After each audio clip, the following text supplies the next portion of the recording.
Om Shri Gurubhyo Namaha. Harihi Om.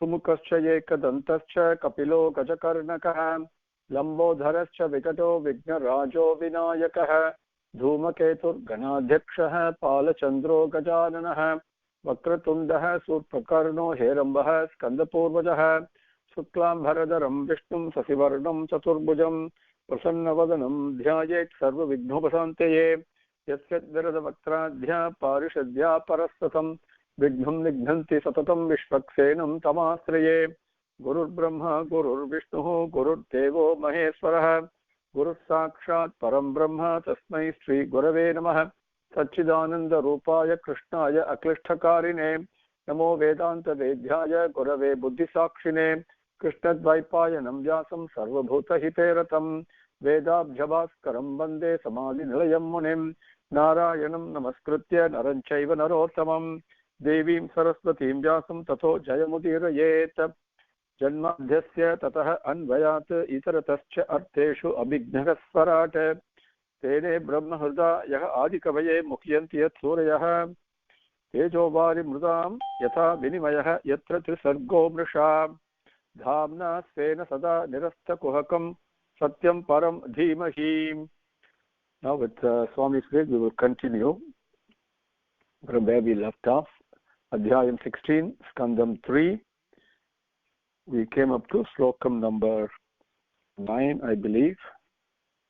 Slokam number 8. Okay. Now, the discussion, the samvadam, the conversation between Bhagavan and his devotees here is something that is stupendous, unbelievable example of how each one of us should conduct ourselves in life. It's very important. And when somebody makes a mistake, okay, if I make a mistake, I hurt someone, and I feel that someone has made a mistake, and therefore I'm reacting in a certain way, regardless of my spiritual advancement and all that, I behave in a certain way. At that time, how does Bhagavan look at it? What is his perspective? That is first thing that we learned. The very first thing we learned was when Bhagavan came and the Chatwaris had his darshan, they not only worshipped him and praised him, which is normal and natural when you see Avatara Purushan. When you see any Avatara Purushan, that's a natural thing that comes because we all belong to him. But they also said, Swami, forgive us if we have hurt in any way. Forgive the mistake we have committed. So what should I do first? Any time that I react in a certain way, find fault with others or in other circumstances and the environment or whatever, I find fault. When I find fault, the real thing what is happening is that fault is within me. It reflects, right? So I must first of all apologize. Apologize means not in our colloquial manner. I must sincerely repent and tell Bhagavan, Swami, forgive me. This is a mistake I made. I hurt someone. Now, on the other hand, Bhagavan himself, who is present everywhere, Sagasra Sirsha Purusha, right? In every Purusha, in every being that Bhagavan is present. So how does he behave? He tells the devotee, when the devotee repents, I've hurt you, he in turn says, no, it is my mistake. It is my attendants who made the mistake. They were disobeyed my command. And somebody, behaves with me cruelly, that means that person is disobeying Bhagavan's command, right? So I react in a certain way. My reaction, leave it aside for a second. The person who was cruel to me, let's say, hurting me, then Bhagavan says, I'm very sorry. This reflects on me. And that is the way that he begins. But it's not ordinary devotees. Talking of Chatwaris, always moving about in Bhagavan, in Brahman itself. So this is important to understand the interchange between a Bhakta and Bhagavan, okay? Bhakta and Bhagavan, this is what Bhagavatam is all about. And then Bhagavan continues on how exalted position he keeps his devotees. And he says, first, may I please you by asking for your pardon, he tells the Chatwaris. Then he says, when a servant does something wrong, it actually reflects on the master only. So my attendants misbehaved, so it is my mistake. because their mistake is my mistake. So please pardon me. And then he says, because of you only, the bhaktas like you, my name has got some power and sanctity, right? Because the bhaktas sing my name, right? So he's tremendous gratitude. And then he says, for people like you, these bhaktas, even if somebody hurts you, even if it happens to be my right hand that hurts you, I'll cut it off. What does it mean? There are so many beings that Bhagavan, Sisha, Pushara, Sagasta, all the hands are his, right? And if somebody hurts me, as a true bhakta, Bhagavan will not leave the person, right? That's what he says. I'll cut my own hand if it is hurting you. And then he continues, because you have contacted my feet. Because what do the whole bhaktas do? The Chatwaris and true bhaktas like Dhruva and Prahlada and people like that, what do? They place their hand, like Tyagaraja, place their hand right in Bhagavan's lotus feet. When their head touches Bhagavan's feet becomes sanctified, glorious. This is so beautiful. This is how Bhagavan is saying, I get my sanctity from you, he says. See how humble, and what a lesson to learn. What a lesson to learn. Just reflect on that for a minute. And then he says, all the offerings given to me by in this case he says, do yagam and do homam and all, people offer things in fire. I don't relish that much. As I relish the morsel of food taken through the mouth of these bhaktas who have completely given up their attachment to actions as well as to the results of the actions. What a beautiful teaching. The moment, and Swami says in Bhagavad Gita, first to start giving up in the sense control and all that, it's very easy to do, giving up the attachment to the results of the action. Karma pala tyagam, that's something that we can practice and practice and practice. He says that can be done. And when I do that, I please Bhagavan, right? And then the meaning of that is, when I do that properly, every morsel of food I put in my own mouth, Bhagavan himself is relishing it. This is some beauty that he says. Then he continues. Number 9. Now we are going to number 9. So now let me finish 9, 10, 11, and 12, and then we'll go through the Sanskrit slokas. Okay. So he says, the water that is now flowing from my feet. We all know Ganga, how Ganga came, how that goes to the Paramasivan himself takes it. It descends on his head, and then before it comes down and let down in appropriate speed so that the humans can withstand it. So how beautifully he says that the water that's flowing from my feet, from Kamala Padangar, it's supposed to purify the whole universe, Devalokam as well as Bhulokam, and including Lord Paramasivan, who's got the crested moon on his head. But even though Bhagavan says, I possess infinite excellences and power and glory and all that, but I carry the foot dust, a dust from the foot of holy men like you.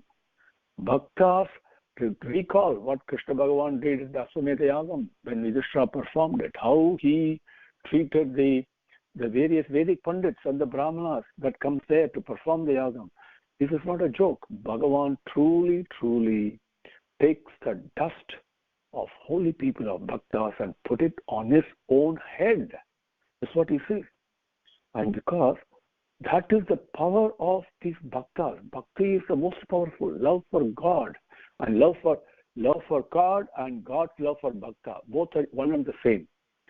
That prema is so powerful. So when a Bhakta is like that, when I myself put the dust of his foot on my head, who will not overlook and bear the transgressions, the misbehavior, the overlook of conduct, proper conduct by these Bhaktas? Everybody will overlook it only. Well, okay, these are Bhaktas, so it doesn't matter.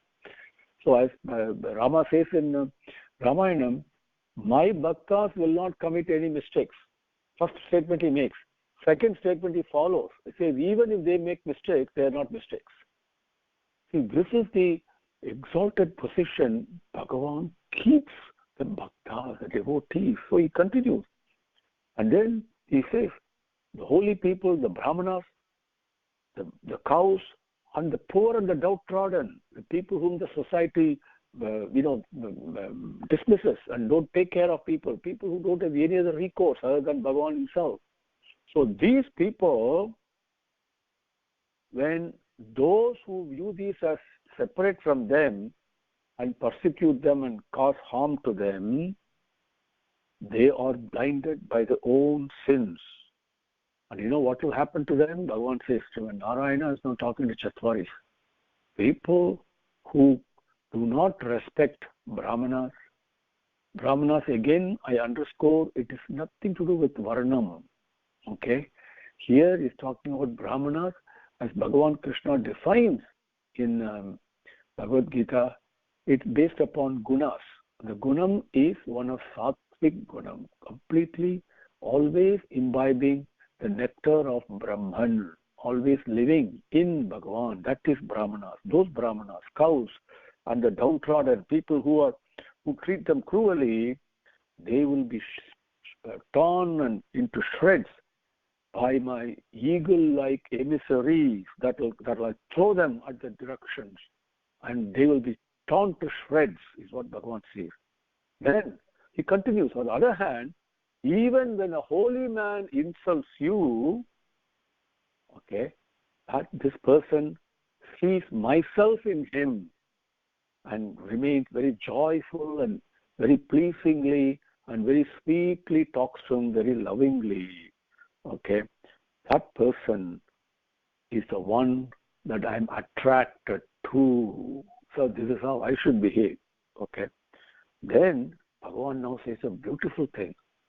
He says, yes, these two people behave badly, misbehaved with you in an overbearing manner. They have no job to do that. They did it, yes, but they are my servants. And they've acted against my ideas and commands and intentions. And they've got a fitting punishment. Yes, what you gave them is correct. Now he says, let them undergo the same punishment immediately. The punishment starts immediately. There should be no delay. But let them come back to me afterwards, after carrying out the punishment. Then he says, oh, sages, holy people, he addresses them.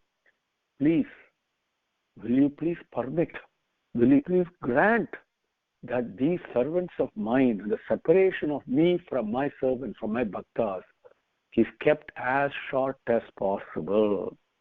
This is a favor and a blessing that I am seeking from you. This is what Bhagavan tells the Chatvaris. That is number 12. So we'll go up to that point today. If it goes up a little bit extra time, that's okay.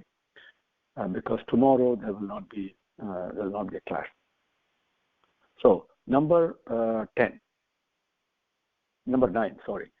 Yesham Vivarshihi aham akanda vikunda yoga maya vibhutihi amala angri rajaha kiritaihi viprahatu kahana vishaheta yat arhana ambaha sadyaha punati saha chandra lalama lokan yesham bibarbihi aham akanda vikunda yoga maya vibhutihi amala angri rajaha kiritaihi viprahatu kahana vishaheta yat arhana ambaha sadyaha punati saha chandra lalama lokan. Number 9. So, yat arhana ambaha, yat which way, arhana deserving, is one quick way of translating it, ambaha water.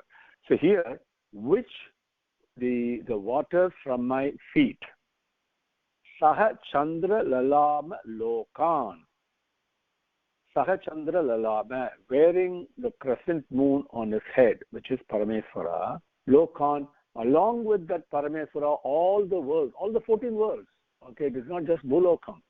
Okay, all the 14 worlds, and including Lord Shiva, who on whose head who withstood the force of Ganga coming from the Satyalogam itself, right? So, which this water coming from my lotus feet, and Sathya immediately punati purifies. This water coming from my feet purifies instantly and immediately not only Parameswara but all the worlds. Akanda Vikunda Yoga Maya Vibhutihi. Akanda Vikunda. Akanda means unbroken. Vikunda means unobstructed. Okay. So Akanda Vikunda Yoga Maya Vibhutihi. It is so powerful. It is unbroken continuously. Maya is not absent anywhere. When only it's absent only when I put my mind to Bhagavan. Otherwise, it's continuous, and it's also unobstructed. Every time I seem to be under its spell. Yoga Maya Vibhutihi. So this Aham, which is I, Bhagavan is speaking now. Okay. Yesham Amala Angri Rajaha, myself, who's now who's wearing this excellences, unobstructed and unbroken power of this Maya. Through this Maya, I've created everything, the Yoga Maya. That me, Aham, Amala Angri Rajaha, Amala Angri Rajaha, Amala, pure, Angri is foot. Rajaha, the dust from the foot. So the pure dust, or the dust from the pure feet, you can say it that way.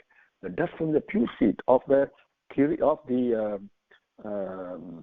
Kiritahi, that dust from that holy feet, that Kiritahi Bibharmi, I wear it on my Kiritam, on the top of my head. That Vipran to those Brahmanas. To means in spite of. What is the meaning here? Even those Brahmins, in spite of the fact they may have made some mistakes, since I'm wearing the dust from their holy feet on my own head, kaha na vishaheta, because they are such holy people, sacredness. They make a mistake. But kaha na vishaheta, who will not overlook those mistakes, who will not bear it?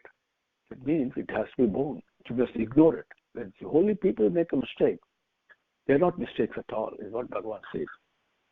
Yesham Vibarmi Aham Akanda Vikunda Yoga Maya Vibhutihi Amala Angri Rajaha Kiritaihi Vipraha tu kaha na vishaheta yat arhana ambaha Sanjaka Punati Saga Chandra Lala Man Ukan.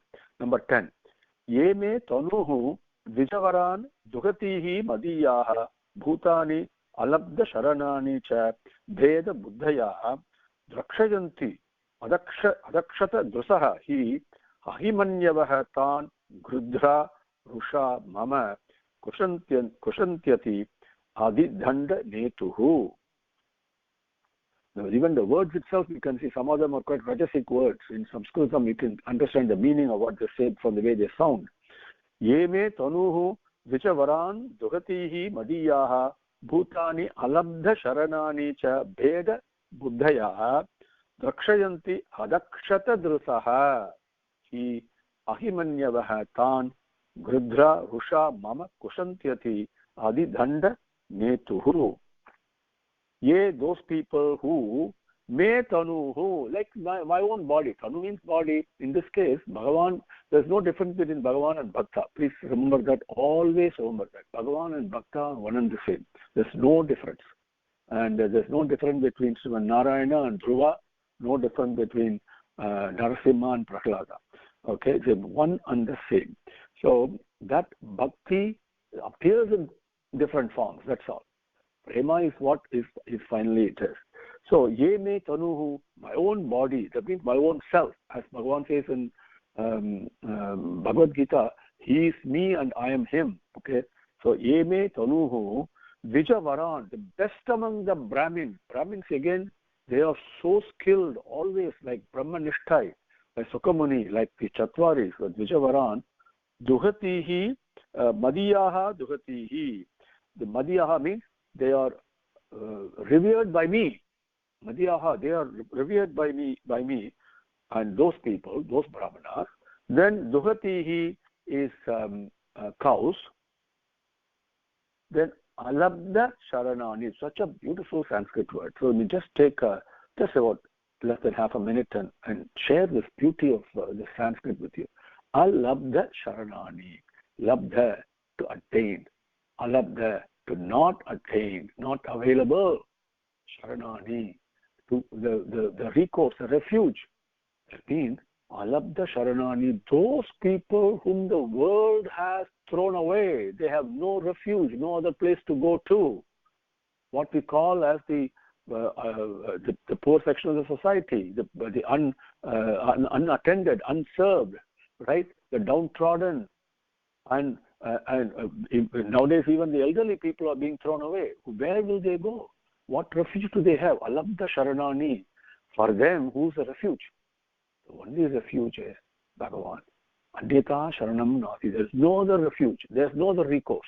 For those people, the cows and the brahmanas, okay, what does he do?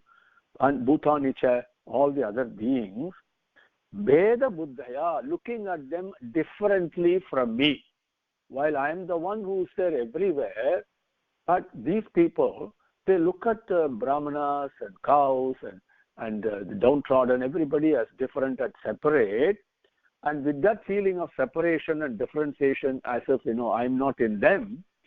So how many of us treat them so cruelly? Just think in your own life, like how much attention do I pay to the next human being, person who's suffering, a true Brahmin, an elderly man who has no recourse. How much does my heart go out to him? Because same Bhagavan is there. So because I consider them separate from me and separate from the Bhagavan I worship. And what happens? Then drakshayanti, Veda Buddhaya drakshayanti. I look at them as separate from Bhagavan himself, from me himself. Drakshayanti. When I do that, what happened? Adakshata drusaha tan. Adakshata drusaha. I will look at them without love. Isn't it? So the vision is given to look at things with love only, with prema only. But here I looked at them differently. I treat them differently. So I have not looked at them with prema. Tan, those people that is sin. That is exactly what sin is. What happens to them? Adi dhanda netuhu. Adi dhanda netuhu. With a tremendous punishing power that has been granted by me. This is Yama Bhagavan as an example. Then ahimanyavaha iva. Ahiman means serpent. Ahimanyavaha iva. On a serpent, when it, how angry it becomes. And when it hisses in anger, with that kind of anger, with the power granted by me to punish people, gradraha, the shape of eagle, my emissaries will come.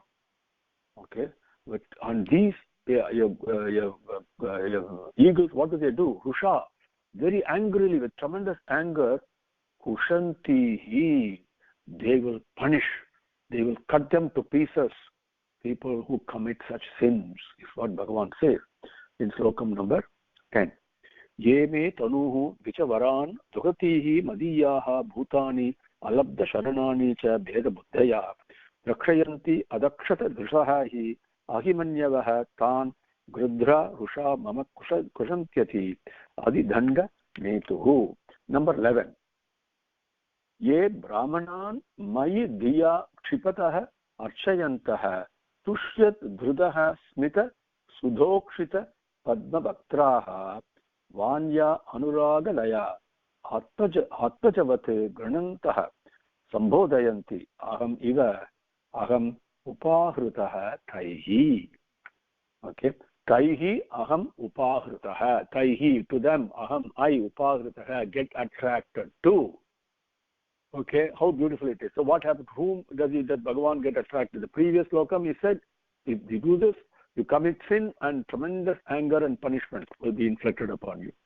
Here he says, I will be attracted to them. Who are those people?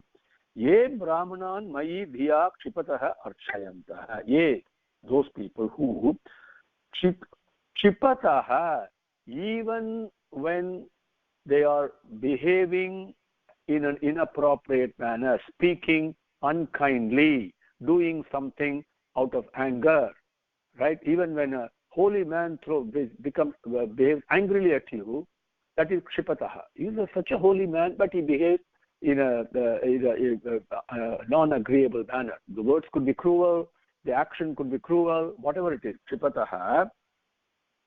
Those brahmanas, those people, even when these holy men behave in a non-prescribed manner, mayi dhiya, mayi, in me, dhiya, with their mind placed in me, with their buddhi placed in me, archayantaha, they worship them. Even when brahmanas, here I'm talking about brahmanas, I've already given you the definition. The Brahman acharati iti brahmana. Please always remember that, okay? The holy people, sages, okay? Always in Brahman. They misbehave, but I worship them because my mind and buddhi is always placed in Vasudevan, in Bhagavan. So I see the same Bhagavan in them.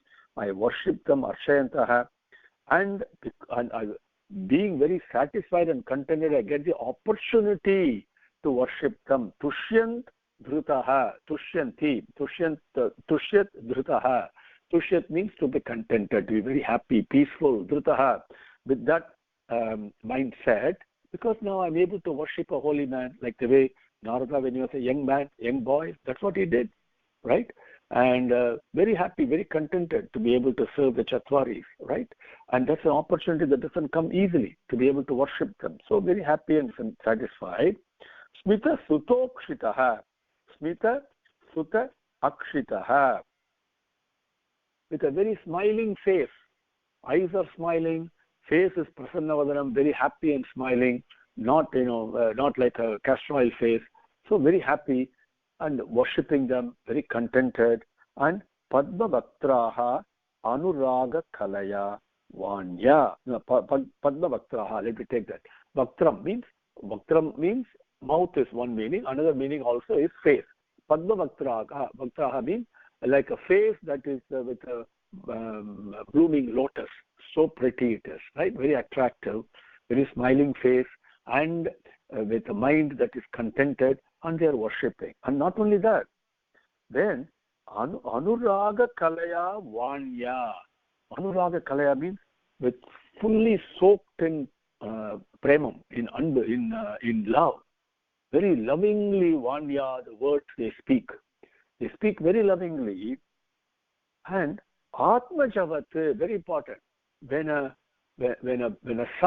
small baby or a son misbehaves with the father, and the father forgives it and still talks to him lovingly. Right? Yeah, I know you are not like this. Okay, this is just an incident, you misbehave. So you overlook it and talks to him lovingly. Like his own son, like a father talking to his own son with that premam, with that love. Atma Javate Aham Iva Granantaha. Aham Iva. Now Swami says, like the way I treat you, I treat these brahmanas, like the way I behave with them. Aham Iva. The same way, Ye Grunanti, who worships and sings the praise of these brahmanas, and Grunantaha, and praising and worshipping, Sambodhayanti, they welcome them. They make them, include them in their life. They attend to them, right? They interact in such a beautiful way. Taihi, by them, aham, I, upahrutaha, being attracted. By them, I am being attracted to them. Because Swami says, this is what pleases me.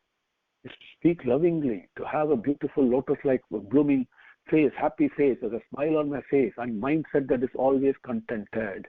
That is all. Doesn't matter who makes what mistakes. Doesn't matter at all. Right? Then, Bhagavan is attracted to me. That means what? See, Bhagavan is a magnet. And if I'm not getting closer to Bhagavan, the fault does not lie with the magnet. It is very powerful. The fault lies with me, which is the iron feeling is rusty, so it is not being attracted. When Bhagavan says he's being attracted to me, that means I'm getting purer and purer, getting closer to the lotus feet. What more is there other than to please Bhagavan? Think. What karma krit, mat paramo, mat bhaktaha is what the instruction Swami gives in Bhagavad Gita. Please me, do everything to please me, right? With this Bhagavan says, this is what you do, then automatically I am pleased. So remember that. Beautiful, smiling face, contented mindset, sweet talk. Sweet means not with the mind that burning like a fire and I'm using these sweet words. No. It should be loving words and worshipping. And this is all very, very important. And include everybody as one family, one kutumbam, And Bhagavan is extremely pleased. That's what he says in Slokam 11. Now, let's move on to 12 for the sake of time. Otherwise, we can share this in much, much more detail. Each one of this is a priceless gem. Now, Tanme Swabhartuhu Avasayam Alakshamanau Yushmat Vyatikrama Gatim. Very beautiful word. Yushmat Vyatikrama Gatim Pratipadma Sadhyaha Bhuyaha Mama Antika Mitam Tat Anugraho Me Yat Kalpatam Achirataha Brutayoho Vivasaha Tanme Sabhartuhu Avasayam Alakshamanau Yushmat Vyatikrama Gatim Pratipadma Sadhyaha Bhuyaha Mama Antika Mitam Tat Anugraho Me. See, Tat Anugraho Me. He is now requesting, beseeching the Chasachwari. Bhagavan is beseeching the Bhaktas. It is so beautiful. Unbelievable it is. Yet kalpatam achirataha brutayoho vivasaha. Number 12. Tat. Therefore, now that he has beautifully given fantastic, the divine perspective on what is happening. Okay, the previous was Chatvari's perspective. Then the attendants apologized. They said, yes, Swami, what you have given is very true. We accept it. Okay, but make sure we don't forget Bhagavan in our mind. Okay, so that is their perspective. Now, what is Bhagavan's perspective? That is what he has seen here. Okay, and now he continues that therefore, Swabhartuhu Me avasayam. Swabhartuhu. See, this can be understood in two different ways. One, people who belong to me, Swabhartuhu, okay, and who are really part of me, right? Now, another meaning is Bhagavan considers Bhakta as his boss. Bhagavan is Anatha Nathaya Namaha. There is no Natha for him, above him, except a Bhakta. He always obeys the command of Bhakta. Okay, even though, he's supposed to be masterless, Bhakta can overrule Bhagavan. He says that's another meaning. Swabhartuhu, your boss, your master, another way to look at it. Me avasayam. See, therefore, Swabhartuhu me avasayam. Me, my opinion, okay, avasaya means my opinion, and me meaning I'm your boss. Even though you are my boss, okay, and my opinion, okay, up to that point. Alakshamana, without, alakshamana means not knowing. So without knowing my opinion, my intentions, my command, right? And who's me? I am actually your boss. You are actually my boss. I'm actually your servant. Without knowing my opinion, to worship you, to treat you lovingly, alakshamana, without knowing that, yushmat vyatikrama gatim. Yushmat, to you. Vyatikrama means opposing and committing a crime, fault. Gatim, in that pathway. And gatim also means the result of that. Okay, because they insulted you, they got to face the result. That result, which is what you have given, the punishment, the curse, sadhyaha, immediately, at once, Patiprapadya, or Prapadya, whichever way your book talks about, okay? Pratipadya is the way my book says. And they let them attain Sadhya Pratipadya, let them attain that immediately. Fine, Bhagavan says, because he himself said, what you've given, the curse is correct, is most appropriate. I agree. You've given that to the very first slokam that we saw. Then he says, you let them undergo the punishment immediately. Then Bhuyaha, again, Mama Antikam Idam, Mama, to me, Mama Antikam, in my company, back to me, Idam, let them return. Okay, up to that point, fine. They let them undergo the punishment that you have given, which I said is appropriate, and then after that, let them come back to me. But let them start the punishment immediately. Okay, then Bhrutayoho. Now here, that Bhrutha is different. Previously, Swabhartuhu. Bharta means protector.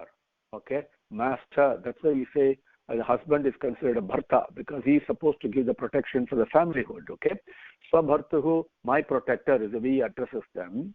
Okay, my boss. Here, Bhrutayoho, depending on me, these attendants, Vivasaha means separation. So these attendants, separation from these attendants, Achirataha, quickly, very quickly, Kalpatam, let them end. Let my separation from my attendants, because they are dependent on me, let that separation end very quickly. Let that be a very brief period. Kalpatam, let it end. How can it? Yet, in which way it can happen, that it can end quickly? That me anugraha. Please bless me. Please grant me. He says, putting it in colloquial English, please grant that the separation of my dependents, my attendants from me, the separation between the two of us, let that be very brief. Whatever way it can be brief, please grant that. Swami is requesting his bhaktas, please grant. We all go to Bhagavan requesting, please grant me this, grant me that, grant me that. Now, Bhagavan is requesting the bhakta, please grant me, so that the separation is very short. What a beautiful, beautiful conversation. I mean, amazing things, so many things to learn in this incident. Now, the lessons are not over yet. We all think the Chatwaris came and the gatekeepers immediately stopped them. Chatwari said, hey, how can you do this? You guys don't belong here because your mind was polluted. Otherwise, you would not have seen this, right? Otherwise, nobody who's not qualified cannot enter this, but you forgot. So mistake lies with you. So I'm going to correct your mistake. So they cursed him. And that is one aspect. And then the attendants say, Swami, yes, what you did is correct. Please make sure we don't forget Bhagavan even for a minute. We will take your punishment. Another perspective. Then another lesson to learn. When somebody punishes me, I should take it humbly. Okay? Then Bhagavan himself comes and gives another perspective. Yes, what you did is correct, but please, I worship you. You are my boss. Please grant that the separation be very short. And now, wait for some more lessons from this beautiful incident, okay, for that we can apply in our own life. Okay, for that we will take up with Bhagavan's grace in our next session. Om Sri Gurubhyo Namaha. Harihi Om. Samasta Lokaha Sukhino Bhavanto. Samasta Lokaha Sukhino Bhavanto.